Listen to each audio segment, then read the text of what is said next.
நாங்கள் வெற்றி பெற்று சட்டசபைக்கு வந்தால் அனைத்து இந்து ஆலயங்களிலும் ஆழ்வார் பாசனம், நாயன்மார்கள் பாசனம், சக்தி வழிபாட்டு பாடல் நடைமுறைக்கு கொண்டு வரும் சட்டசபையில் குரல் கொடுப்போம் செய்தியாளர் சந்திப்பில் தெரிவிக்கப்பட்டது.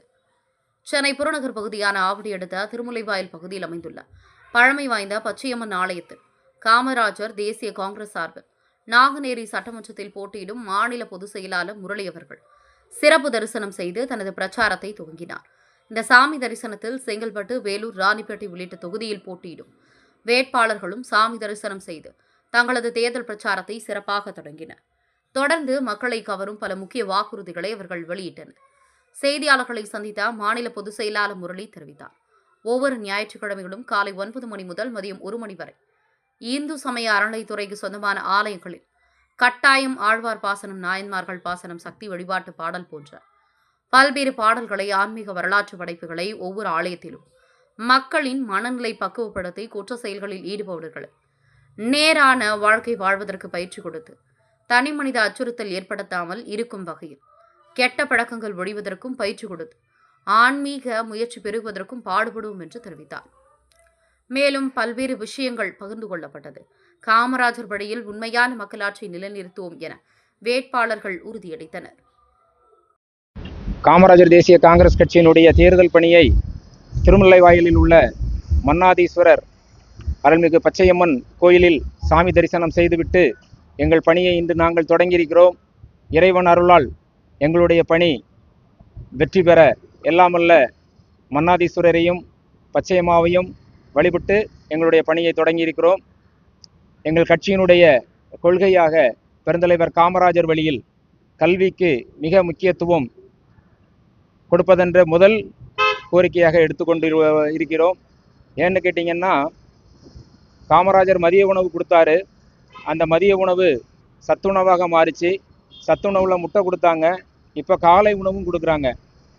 ஆக உணவில் காட்டுற கவனத்தை இந்த அரசு கல்வியில் காட்டலை. பெரும்பாலான காமராஜர் காலத்தில் தொடங்கப்பட்ட அரசு பள்ளிகள் போதுமான மாணவர்களின்றி, ஆசிரியர்களின்றி மூடப்படும் சூழ்நிலையில் உள்ளது. இதற்கு காரணம், சாப்பாடு போட்டால் கமிஷன் கிடைக்கும், கல்வி வளர்ச்சி பண்ணியாச்சுன்னா எதுவும் தங்களுக்கு கிடைக்காது. இப்போ நாங்கள் ஆட்சிக்கு வந்தாலும், மக்கள் எங்களுக்கு வாக்களித்து எங்களை தேர்வு செய்தாலும் அனைத்து அரசு பள்ளிகளையும் மெட்ரிகுலேஷன் பள்ளிகளாக தரம் உயர்த்துவோம். அதற்காக குரல் கொடுப்போம், பாடுபடுவோம். இன்னொரு பிரச்சனை, இன்னைக்கு நாட்டில் முக்கியமான பிரச்சனை என்னன்னா, தனி மனித பாதுகாப்பு ரொம்ப கேள்விக்குறியாக இருக்குது. எந்த மனிதனுடைய உயிருக்கும் பாதுகாப்பு இல்லை, அச்சுறுத்தல் இருக்கிறது. அதுலேயும் குறிப்பிட்டாப்புல பெண்கள், குழந்தைகள் என்றால் இன்னும் வருங்காலங்களில் வீட்டை விட்டே வெளியே அனுப்ப முடியாத ஒரு சூழ்நிலை ஏற்படுமோ என்ற அச்சம் இருக்குது. ஆக ஒரு அரசு நமக்கு இருக்கா இல்லையா அப்படின்னே நமக்கு தெரியல. இந்த ஆட்சியில் குற்றவாளிகள் சுதந்திரமாக தைரியமாக நடமாடுற அளவுக்கு பொதுமக்கள் தங்கள் வீட்டை விட்டு வெளியில் வர்றதுக்கும் இரவு நேரங்களில் கொஞ்சம் தனியாக போகிறதுக்குமே பயப்படக்கூடிய ஒரு கால சூழ்நிலையாக இன்றைய ஆட்சியாளர்கள் காலத்தை மாற்றி இருக்கிறார்கள். இந்நிலை மாறி தனி ஒரு மனிதனுக்கு உணவில்லை எனில் ஜகத்தினை அளிப்போம் என்றான் பாரதி.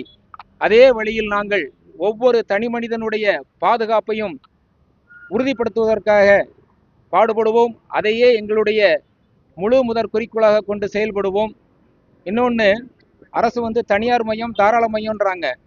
ஒரு சாதாரண கொத்தனார் வேலைக்கு போகிறவனுக்கு கூட 1000 ரூபாய் சம்பளம் உறுதியாக இருக்குது. ஆனால் படிச்சுட்டு ஒரு பிரைவேட் கம்பெனிக்கு வேலைக்கு போகிறவனுக்கு மாதம் 12,000 ரூபாய் சம்பளம் கொடுக்குறாங்க. அவன் 30,000 ரூபாய் சம்பளம் வாங்குறதுனால பாதி காலத்தை இழந்துடுறான். ஒரு சில இளைஞர்கள் நல்ல சம்பளத்தில் வேலை பார்த்தாலும் பெரும்பாலான இளைஞர்களுக்கு போதுமான அடிப்படை சம்பளமே இல்லை. அதனால் குறைந்தபட்ச ஊதியத்தை அரசு நிர்ணயம் பண்ணணும். எந்த கம்பெனியில், தனியார் கம்பெனிக்கு வேலை போனாலும் மாதம் 30,000 ரூபாய் அடிப்படை சம்பளமாக படித்த இளைஞர்களுக்கு அரசு கொடுக்கணும். அதையும் இலக்காக கொண்டு நாங்கள் போராடுவோம். ஆக இந்த சட்டமன்ற தேர்தலில் இவையெல்லாம் நாங்கள் ஒரு முக்கியமான கோரிக்கைகளாக வைத்து போராடுவோம். நாங்கள் வெற்றி பெற்றால் அதை மக்களுக்கு செய்வதற்காக பணி செய்வோம். இந்து சமய அறநிலைத்துறை என்பது தமிழக அரசினுடைய கட்டுப்பாட்டின் கீழ் வருகிறது. இந்த இந்து சமய அறநிலைத்துறை இந்து சமய வளர்ச்சிக்காக எந்த பணியையுமே செய்யறதில்லை. சேகர்பாபு இந்த ஆட்சியில் நிறைய கோயில்களுக்கு கும்பாபிஷேகம் பண்ணியிருக்கிறாரு. அதை நாங்கள் வரவேற்கிறோம். அதே சமயத்தில் மக்கள் பெருமளவு மதம் மாறுறாங்க. அதற்கு அடிப்படை காரணம் என்னன்னா, பக்தி வந்து 3 விதமா இருக்கு. பக்தி மார்க்கம், கர்ம மார்க்கம், ஞான மார்க்கம்.